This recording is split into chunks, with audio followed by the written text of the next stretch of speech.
One more. Defunctland. All right.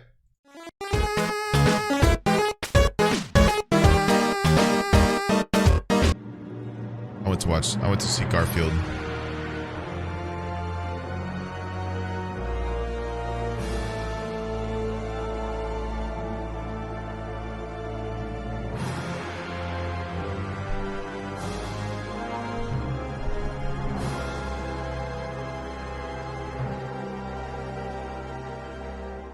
I don't know, John. Am I a fucking roller coaster?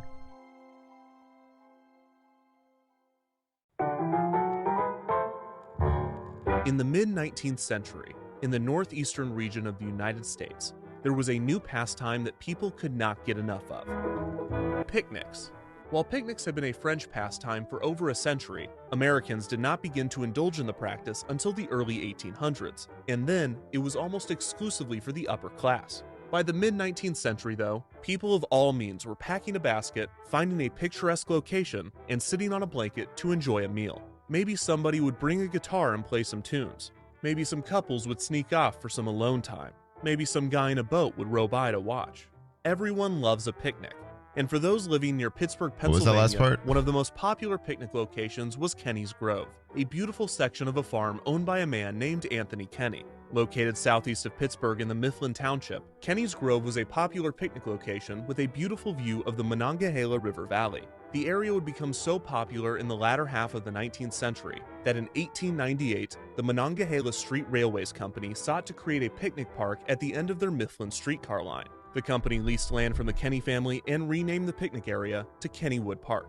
This type of trolley park was common throughout the United States, and they were typically created to increase railway profits, especially on the weekends. As with many trolley parks, Kennywood Park would not remain a picnic park forever. In 1898, just a year after leasing the land, Monongahela added a dance pavilion, the casino building restaurant, and Kennywood's first ride, a carousel. The following year, a bandstand was constructed, and the year after that, in 1901, Kennywood built another new ride, named the Old Mill.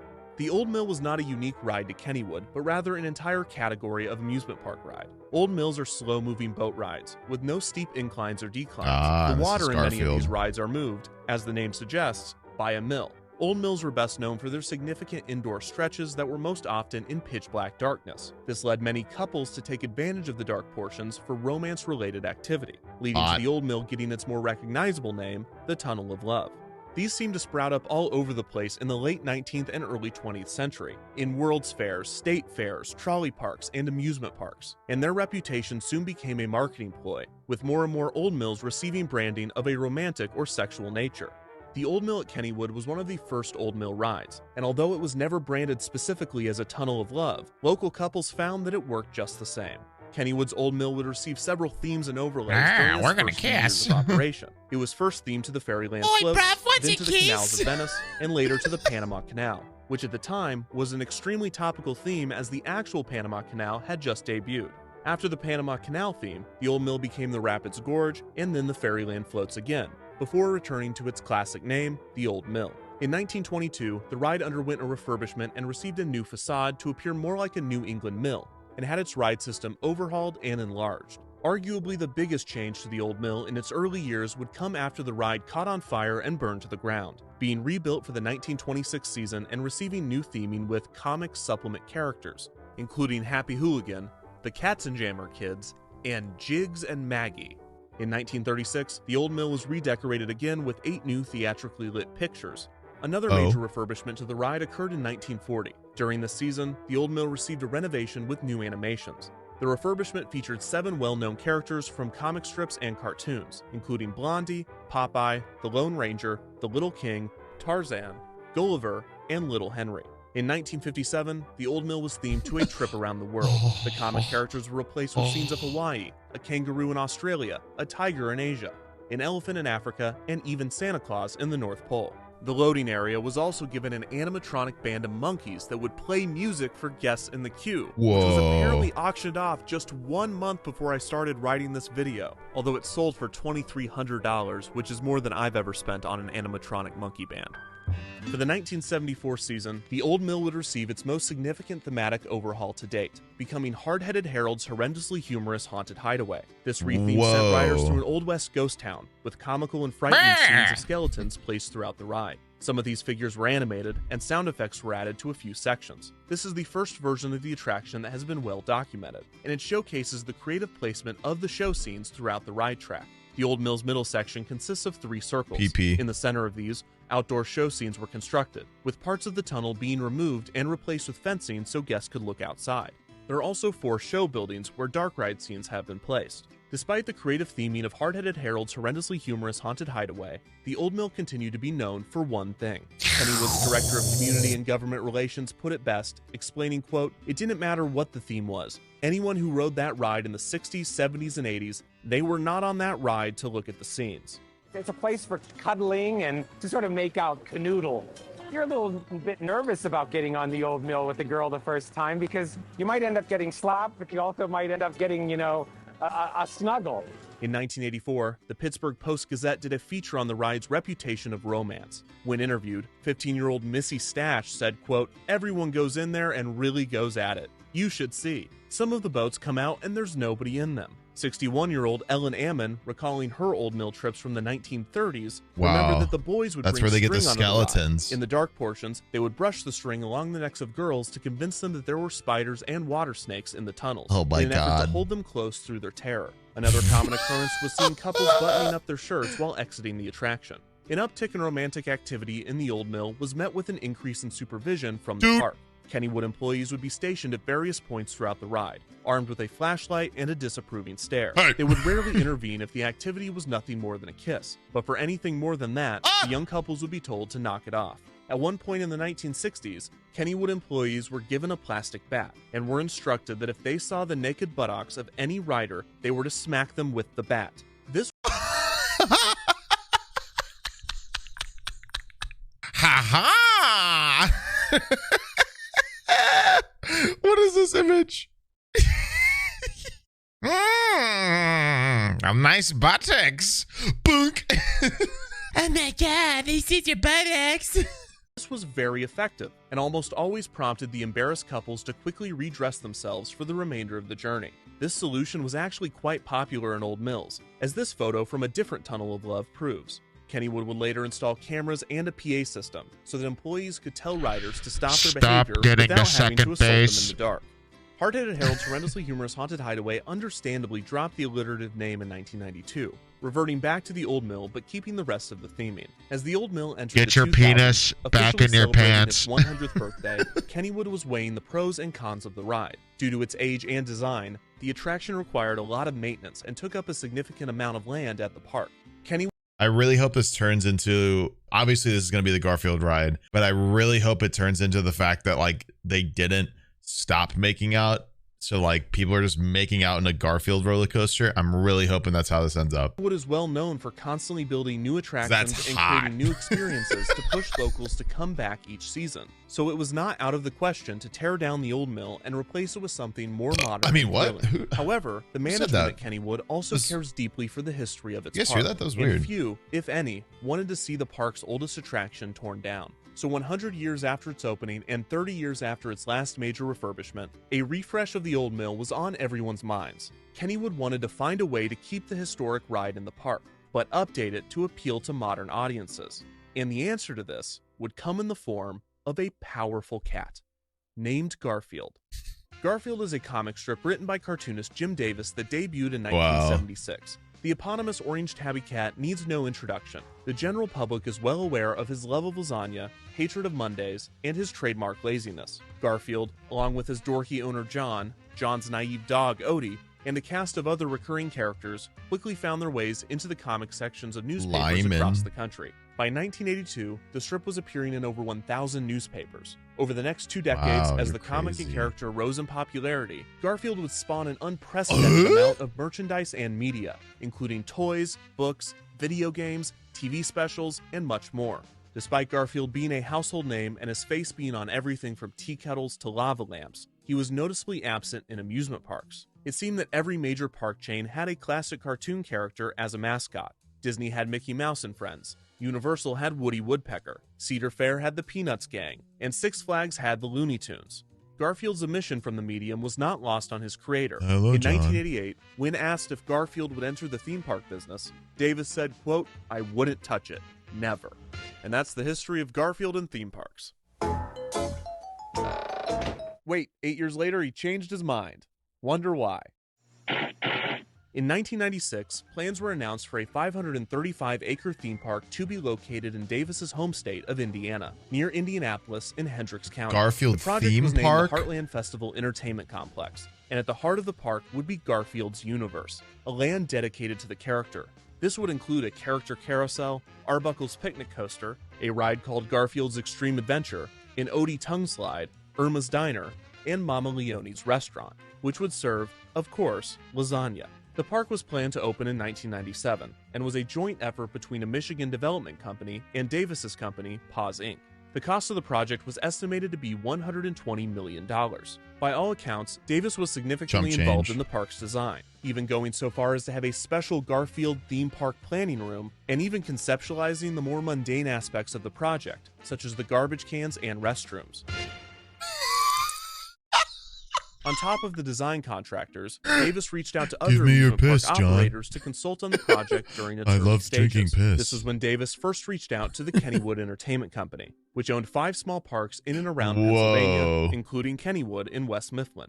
A year after the announcement, the opening date was pushed back to 1998. Despite significant utilities and groundwork being completed, the project struggled to find the remainder of its funding. The following year, the park rebranded to Garfield's Adventure America and scaled back on its plans, opting to construct and debut the Garfield area first, with the opening now planned for 1999. By this point, a significant number of Hendricks County residents opposed the project, even forming a group called Citizens Opposing Amusement Park, or COPE.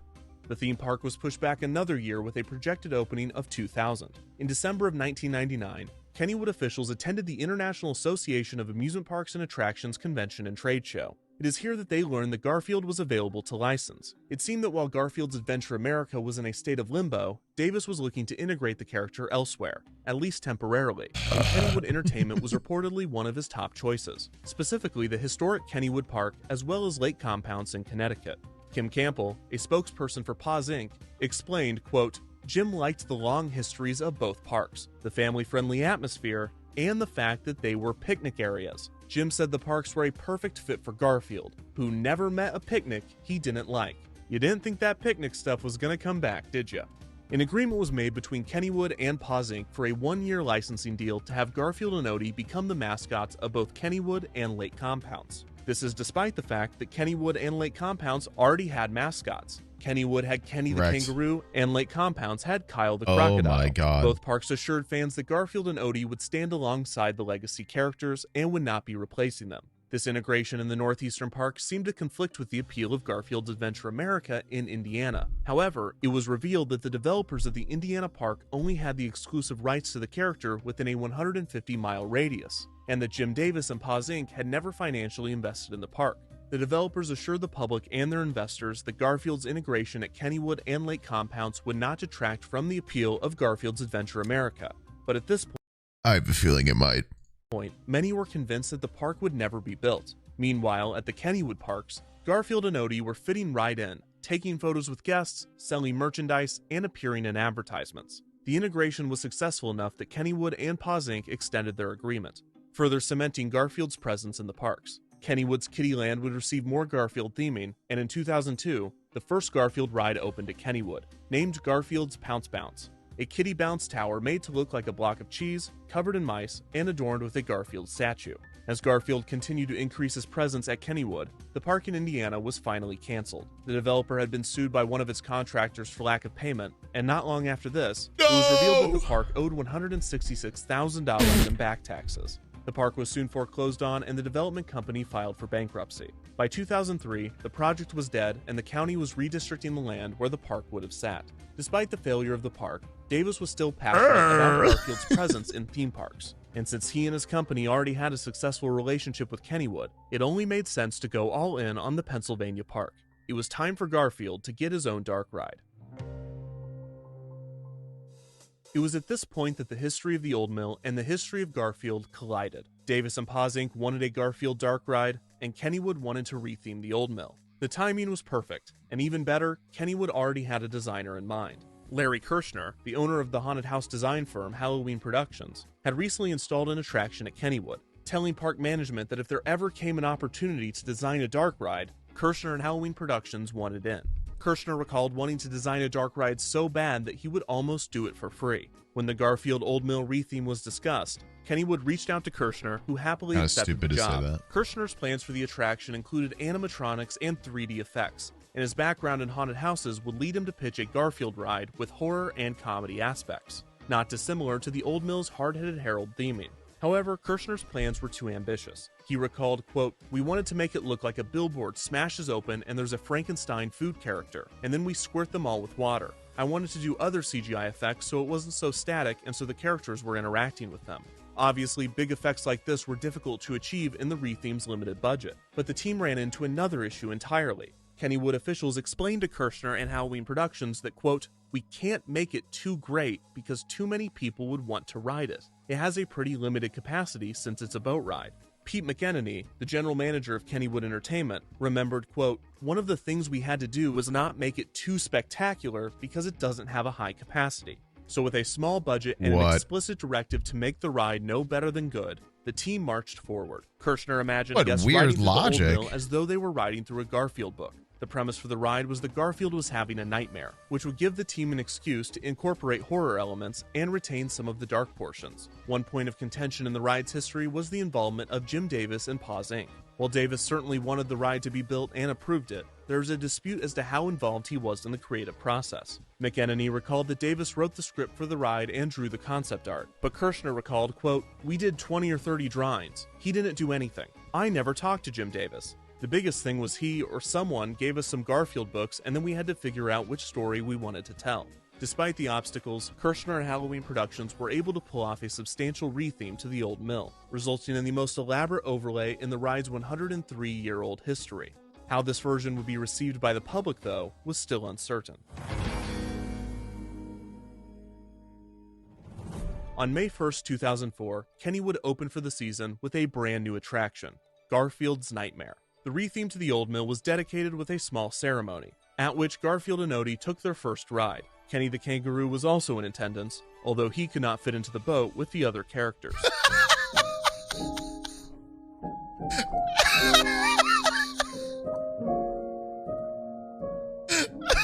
Guests entered the attraction under the large signage, twisting around an outdoor queue with the familiar Old Mill show building intact. With a small adjustment, in the window of the mill house, a frightened Garfield could be seen inside as the shutters opened and closed. While waiting in line, riders viewed TV screens that explained the history of the ride and featured clips of Garfield. As guests entered the loading area, they were surprisingly handed 3D glasses to wear on the attraction. After riders loaded into their boat, they would take a left turn, passing a guard station revealing that the ride was covered in cameras. Reportedly, this was intentionally put in plain sight as another deterrent for romantic activity. As guests climbed a short lift hill, they heard a mysterious booming voice. "This is the most frightening adventure you will ever be on. Unless you have cheese. I like cheese. So give me some cheese and enjoy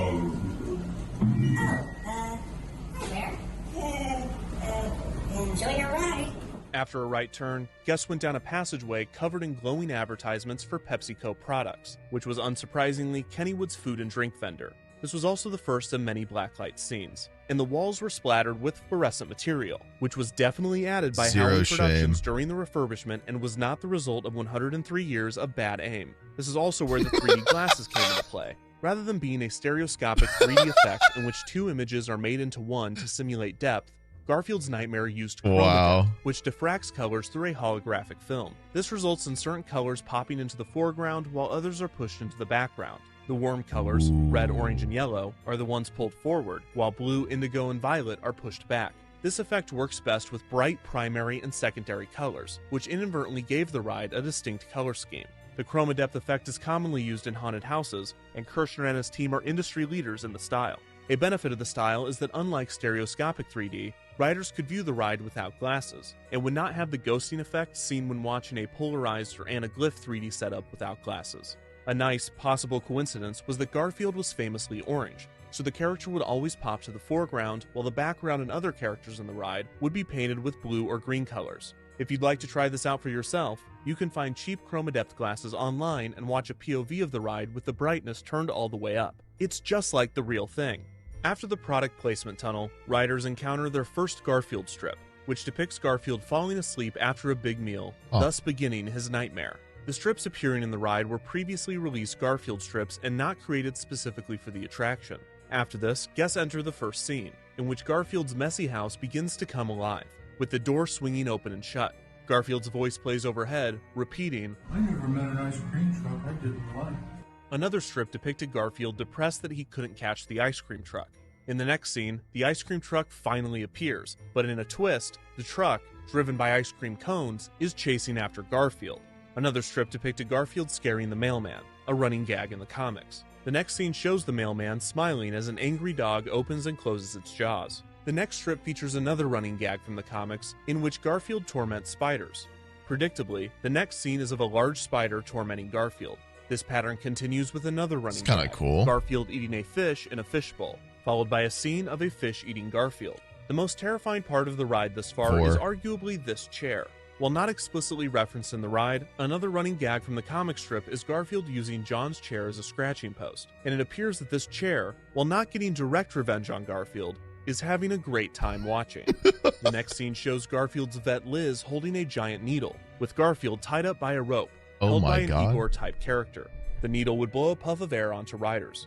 Another strip depicts Garfield attacking the pizza delivery man, and the next scene shows the pizza delivery man and evil pizza boxes attacking Garfield. The next strip and scene is a break from form. The strip depicts Garfield mentioning that he's going to the kitchen with a depressed-looking John saying nothing. The next scene is one of the most difficult to decipher. On the right side of the boat, the appliances in the kitchen have come to life in menacing fashion, while boxes of lasagna have formed a kick line on the table. On the left side of the boat, a terrified Garfield is surrounded by an evil-looking John and a monstrous Odie, who appears to have torn off his long tongue and wrapped it around his body like a coat. There is also a zombie hot dog monster strapped to a table wearing sunglasses. The final strip and scene shows John asking Garfield to catch mice, which Garfield refuses to do. In the comic strip, Garfield will eat just about anything besides mice. Despite this, in Garfield's nightmare, the mice still want revenge on him, cooking up a cat stew. As the ride nears its end, the characters that were tormenting Garfield moments ago are now lined up, smiling as the boat passes. Garfield's voice instructs guests that a photo op is coming up. Oh yeah, got a photo opportunity coming up. Doesn't get any better than that. The mouse from the beginning of the ride instructs guests to smile as a large camera is clearly placed so that guests may pose for the picture. As guests reach the end of the ride, a final strip appears on the wall. Garfield says, quote, "What a great ride. It was kinda scary, but it's over now," while the creatures from the ride follow close behind. This appears to be the only Garfield strip created specifically for the attraction. Garfield's nightmare was drastically different than the old mill Kennywood regulars were cool used to, though. and any significant change would have its detractors. Time to However, zip up your Garfield's nightmare pants. almost immediately developed a cult of hatred among parkgoers, with many citing its cheap effects, product placement, and overall bizarre nature. It was too scary for many children and too Garfield for many adults. For longtime Kennywood fans, it felt like a betrayal of the historic old mill. But in all fairness, they probably just weren't around for the 1920s version that featured Jiggs and Maggie, the Garfield and Odie of the 20s. As far as a Garfield ride goes, it successfully featured many classic characters and famous scenarios from the comics, and the original art that Kirshner and his team created for the ride looked like it was pulled straight out of a Garfield strip. Despite the low budget, the attraction featured solid gags and some terrifying imagery.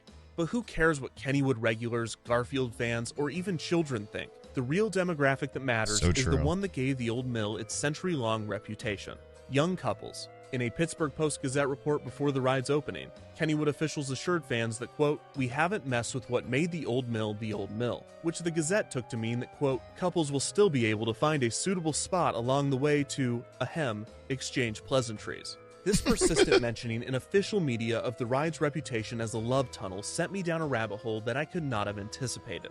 Full disclosure for anyone that is not aware, every amusement park ride you have ever been on or will ever go on has been the setting for some funny business. Whether it's at your local amusement park or at Walt Disney World, if you can be seated within arm's reach of another person, someone has found a way to do something on that ride. I talk about amusement park rides all the time, and I never mention this, because it's never notable, it's just a given.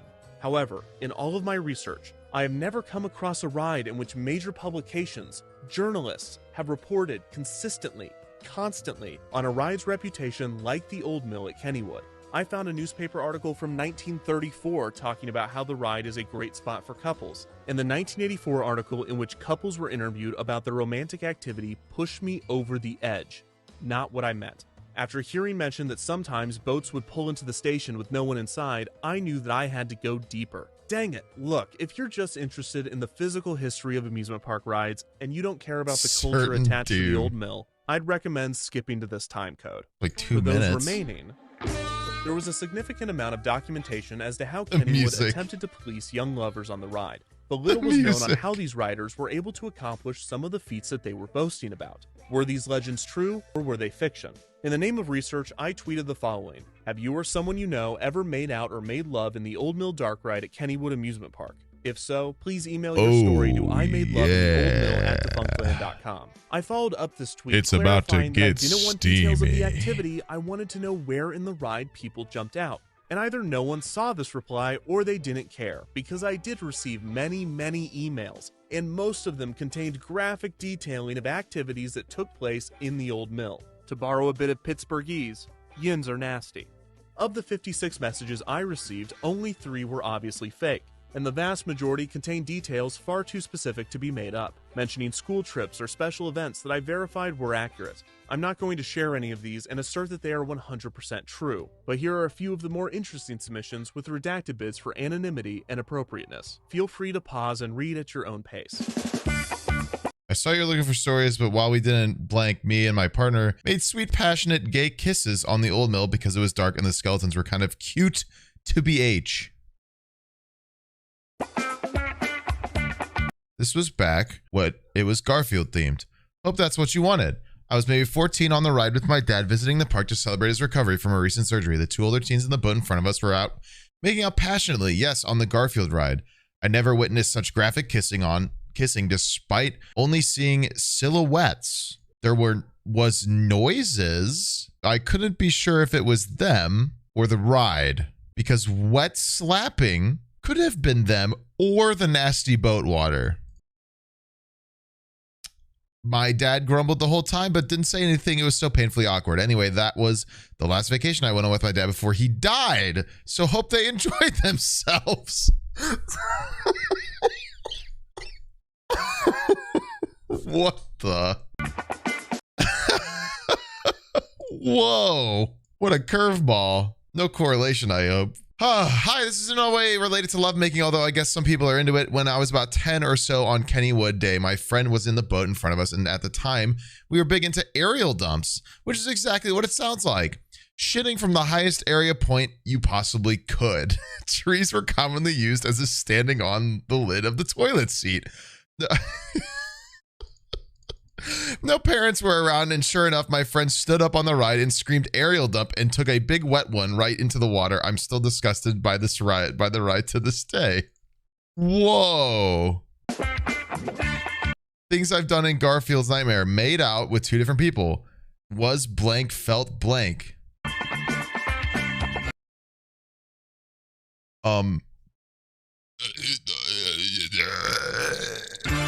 In the end, the email submissions did provide a few interesting insights. Whoa. First, smart couples would come in packs, try to space out their boat departures as best they could from other riders, and then run their hands on either side of the boat to slow their motion, thus extending the ride and their time in the dark. Second, there are at least 2 people who claim to know someone that was conceived on this ride. Maybe it's you. Third, most surprising, the Garfield overlay did not deter many people from treating the Old Mill as the same tunnel of love previous generations had enjoyed. In fact, the majority of my emails were about acts of passion that took place in the neon-lit tunnels of Garfield's Nightmare. Some people noted that the Garfield theming diminished the aura of romance, while others admitted that they believe it added to it. Some even purposefully sought it out. Maybe ironically, maybe not. As one emailer so eloquently put it, quote, Garfield knows all of our sins. Whoa! Perhaps the greatest sin, though, was the lack of upkeep and proper maintenance that Garfield's Nightmare experienced. Within just a few years, the screens in the queue were removed, and many of the effects in the ride stopped working. The audio cues were off or missing, and the video of the mouse at the beginning sometimes wouldn't play. The neon paint started to fade, diminishing any effect the 3D glasses had. The 3D glasses themselves would often knock you into guess, and it seemed they were eventually phased out altogether, although they would reappear infrequently. When guests were given 3D glasses, the often rambunctious riders would make a game out of throwing them onto the ride, trying to land them in the mouth of the dog or hit certain objects. Oddly, the upkeep of the ride was so poor that the whites of the eyes of the characters in the blown-up comic strips were either faded or removed, resulting in them appearing permanently blackened. All of this somewhat added to the uneasy nature of the ride, but it really just showed the attraction's lack of upkeep. Other than this, the ride lived a quaint, quiet existence, with no major changes or updates. Year after year, Kennywood would open for the season, and Garfield's Nightmare would open with it. In 2007, a Nintendo DS platformer named Garfield's Nightmare was released. But besides the title, the game is in no way connected to the ride. In 2011, the Garfield comic strip featured Garfield, Odie, and John going to an amusement park named Kittywood, which appeared to be a parody of Kennywood. After 2008, Garfield and Odie were phased out as Kennywood mascots and stopped appearing in advertisements. Kenny the Kangaroo reclaimed his throne in West Mifflin and even got a sidekick. Does he look familiar? No. It's the sign. It's the Kennywood sign. You can meet the sign. Kennywood would eventually integrate Thomas the Tank Engine and the Pittsburgh Steelers into attractions at the park. The Pittsburgh Steelers fit into Kennywood much more effortlessly than Garfield ever did. Despite Garfield and Odie no longer appearing in the park, Garfield's Nightmare continued to operate, year after year, with no end in sight. This was until 2019, when news broke that Paws Inc. was being acquired by Viacom, and the rights to Garfield would be utilized by Viacom subsidiary Nickelodeon. This also put Viacom in charge of the character's licensing. Viacom immediately began tightening the brand's image, and the company told Kennywood that if they wished to continue to operate Garfield's Nightmare, the licensing fee would be increased significantly. This pressured Kennywood into removing the Garfield's Nightmare theming from the old mill, and no one at the park put up much of a fight to save the ride. Garfield's Nightmare had operated for 16 seasons, and for many, that was 16 too many. This is not to say that the attraction had no fans, as in those 16 years of operation, an entire generation of Kennywood visitors had experienced the ride as their one and only version of the old mill. In March of 2020, Kennywood's YouTube account posted a video titled The History of the Old Mill at Kennywood. The video started as a Ken Burns-style theme park documentary in a similar vein to other YouTube channels that I'm completely blanking on. However, halfway through the video, it was revealed that this was not just a retrospective of the old mill, but it was also an announcement. We're going to be bringing back the old mill as so many of you have requested and restoring the ride to the retro Western theme. The news was celebrated by fans who cheered, "The nightmare is over." And the Pittsburgh City Paper's headline read, "I hope they serve lasagna in heaven."